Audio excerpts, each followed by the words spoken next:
Hello my dear student, आज का हमारा क्लास रहेगा लघुत्तम समापवर्त जो 5, 6 और 7 और 8 तीनों के लिए या चारों के लिए इंपॉर्टेंट है। इसमें हम आपको सबसे आसान और अच्छा तरीका से आप लोग को समझाएंगे जो लघुत्तम समापवर्त में आपको कहीं भी 1% की भी तकलीफ नहीं होगी या कोई भी मतलब कि दिक्कतें नहीं आएंगी। जो ये इसमें ये होगा कि हम देखते हैं लघुत्तम समापवर्त और महत्तम समापवर्त, ये बहुत लोग बोलने में कंफ्यूजन हो जाते हैं। तो सबसे पहले ये हम आपको क्लियर करा देते हैं कि लघुत्तम समापवर्त होता है जबकि महत्तम समापवर्तक होता है। लघुत्तम समापवर्त को इंग्लिश के शॉर्ट में लिखते हैं एलसीएम। इसका पूरा नेम होता है लोवेस्ट कॉमन फैक्टर। अब ये होता क्या है इसके बारे में हम ये बता दें। लघुत्तम समापवर्तक यानी वह छोटी से छोटी संख्या जो दी गई संख्या से पूर्णतः विभाजित हो जाती है, लघुत्तम समापवर्त कहलाती है।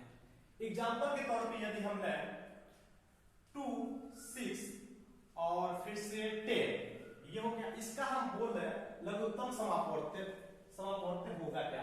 तो 2, 6 और 10 का लघुत्तम समापवर्त निकालेंगे तो आएगा आपका, निकालना लगभग जानते ही होंगे, हम आपको 3 विधि बताएंगे अच्छे से।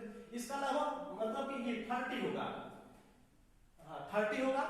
तो ये देखेंगे कि 30 होगा तो हम बोले हैं वह छोटी से छोटी संख्या, क्योंकि 30 जो होगा 2 से भी डिविजिबल है, 6 से भी डिवाइड हो जाएगा और 10 से भी हो जाएगा। और कभी कभी आपने ये सोचा है कि 60 भी हो सकता है क्योंकि 60 भी से डिवाइड हो जाएगा, लेकिन ऐसा कभी हम बोले छोटी से छोटी संख्याएं जो होती है वो लघुत्तम समापवर्त कहलाती है। हम इसके 3 विधि को हम पढ़ेंगे, खूब अच्छे तरीके से पढ़ेंगे। जैसे पहला जो होता है वो होता है अभाज्य गुणनखंड विधि। अभाज्य गुणनखंड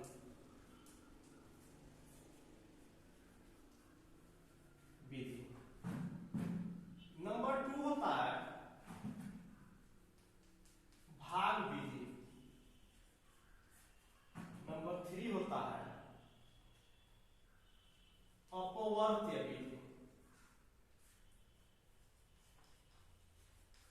अपवर्त्य विधि, ये 3 विधि होता है। अब हम स्टार्ट करते हैं फर्स्ट नंबर अभाज्य गुणनखंड विधि।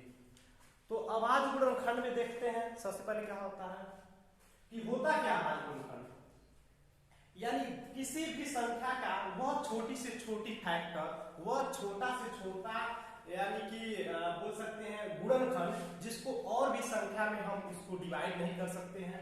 जैसे एग्जांपल में हम बोल रहे हैं कि कोई और संख्या लेते हैं कि हो गया 6, मान लीजिए 6 का अभाज्य गुणनखंड क्या होगा 2 into 3 होगा। न हम 2 को और डिवाइड कर सकते हैं न ही 3 को डिवाइड कर सकते हैं। ठीक, फिर 8 का हम निकालना, 8 का अभाज्य गुणनखंड ये क्या होगा, इसका देखते हैं 2 होगा into 2 into 2, इसका भी 2 into 2 into 2 ही होगा। अगर जो निकालना आता है तो ठीक है, नहीं तो हम ऐसे निकाल लेते हैं, बता दे रहे हैं। 8 का 2 से डिवाइड करेंगे तो होगा 4, फिर 2 से डिवाइड करेंगे तो 2, फिर 2 से डिवाइड करेंगे तो 1। ये आ गया था 2 into 2 into 2। नेक्स्ट हम देखते हैं 12 लेते हैं। 12 का अभाज्य गुणनखंड इज इक्वल टू, इसको भी वैसे ही फैक्टर हम कर लेंगे 2 into 3, 2 into 3। ये हो गया आपका 12 का अभाज्य गुणनखंड हो गया। अब हम इसमें क्या करते हैं कि 6, 8 और 12 का लॉसर लिखते हैं, यानी कि लघुत्तम समापवर्तक। अब लिखेंगे कैसे, पहले देखेंगे इस तीनों में क्या कॉमन दिख रहा है। तो देखेंगे कि पहला जो है 2 तीनों में कॉमन दिख रहा है तो हम 2 लिख लिए।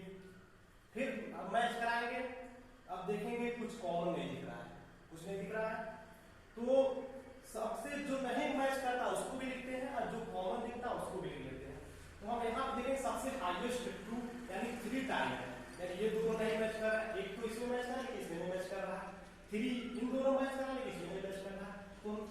इस 2 को भी लिख लेंगे, इसका मैचिंग हो गया, फिर इस 2 को भी लिख लेंगे, इसका भी हो गया, बाकी 3 यानी कि 3 ठीक। अब इसका हम मल्टीप्लाई कर लेंगे, कितना क्लियर है? उभय निष्ठ वाले को लिख लेते हैं, बाकी जो नहीं मैच करता उसको भी लिख लेते हैं। जैसे इस 2 का हम देखा 2 मैच कर रहा है लेकिन इसमें नहीं है, इन दोनों का हम 1 लिख लिए, फिर ये बच गया, इसका हम लिख लिए, फिर 3 इन दोनों का मैच कर रहा है तो हम 1 लिख लिए। अब इसका हम मल्टीप्लाई कर लेते हैं, 2 × 2 यानी 2 2 जा 4, 4 2 जा 8, 8 3 जा 24 यानी कि आ गया आपका 24। ये आ गया 6, 8 और 12 का लघुत्तम समापवर्तक बिल्कुल आसान तरीके से, यानी कि ये फर्स्ट भी था, अभाज्य गुणनखंड भी थी। क्लियर? ठीक। और नेक्स्ट समझते हैं सेकेंड नंबर भाग विधि। लगभग आप लोग सभी ने भाग विधि से लघुत्तम समापवर्तक निकाले होंगे और भी तरीका से जिसको पता है निकाला होगा। अब हम आते हैं ये भाग विधि पे। भाग विधि क्या करते हैं, ये आसान तरीका है, हमको 6, 8 और 12 का निकालने के लिए तीनों का हम ये फैक्टर मेथड यानी इसी को भाग विधि कहते हैं, यानी कि अगर अलग अलग रहता है तो उसको फैक्टर करते हैं, तीनों का हम कंबाइन कर दिए तो भाग विधि से हो गया। इसको निकालेंगे, सबसे लोवेस्ट नंबर यानी कि छोटी संख्या से 2 से डिवाइड करेंगे, देखेंगे होगा कि नहीं होगा। 2 से देखिए हो गया, यानी ये होगा 3 होगा, ये 4 होगा और ये होगा 6। फिर देखेंगे 2 से होगा कि नहीं होगा, ये नहीं होगा, ये होगा। कोई भी एक नंबर जब तक डिविजिबल हो रहा है उस नंबर से तब तक डिवाइड करेंगे, तो 3 नहीं होगा लेकिन 4 होगा, तो हम क्या कर लेते हैं कि 4 को 2 से कर लेते हैं, ये 3 हो गया, ये 2 हो गया, ये 3 हो गया। फिर अभी एक नंबर 2 से बचा हुआ है उसे कर लेते हैं, ये नहीं होगा, ये 1 हो गया, ये 3 हो गया। अब 2 से कोई नहीं होगा, अब 3 से कर लेते हैं, 3 1 1 और 1 हो गया। अब इसको हम मल्टीप्लाई कर लेते हैं, 2 × 2 × 2 × 3, ये आ जाता है 2 2 जा 4, 4 2 जा 8, 8 3 जा 24, ये आपका आंसर हो गया। क्लियर? ठीक, इतना नोट कर लीजिए आप लोग।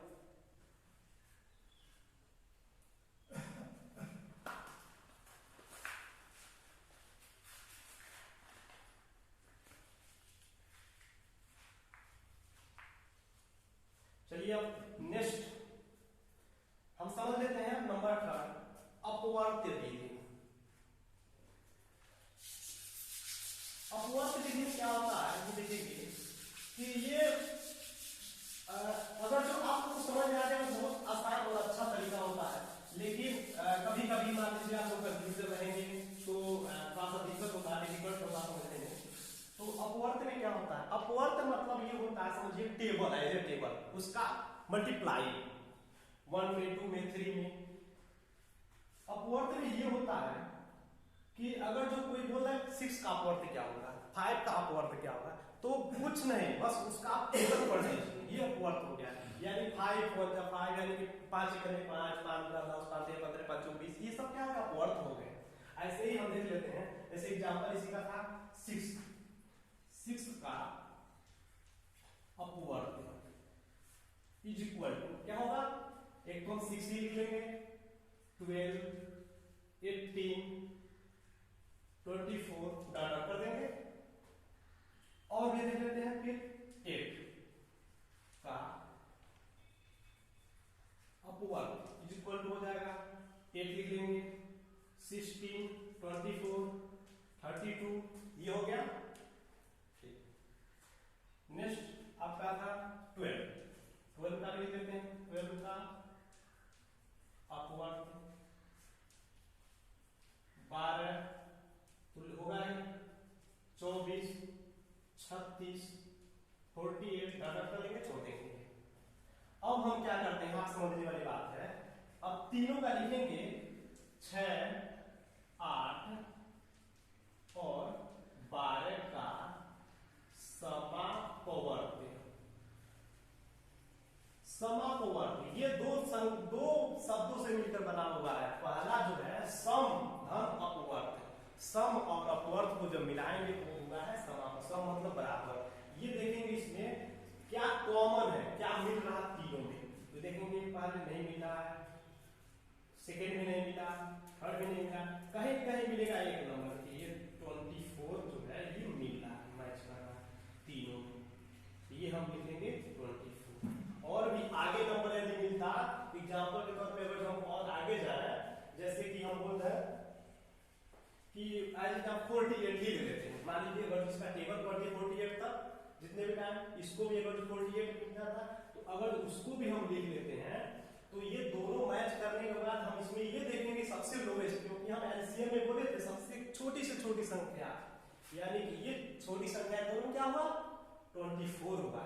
अब यहाँ पे लिखेंगे 6, 8 और 12 का लॉसअप इक्वल टू क्या हो गया 24 इज राइट आंसर। क्लियर? चलिए, अब मुझे उम्मीद है कि आप लोग इस 3 विधि को आसानी से समझ लेंगे, समझ लिए होंगे, कोई दिक्कत नहीं होगी। अब हम आपको देते हैं कुछ संख्या जो आप लोग के लिए होमवर्क रहेगा, इसको आप कल करके या कल कर लीजिएगा और अपने नोट पे खूब अच्छे से उसको नोट बनाते रहिएगा। चलिए, फर्स्ट नंबर रहेगा आपका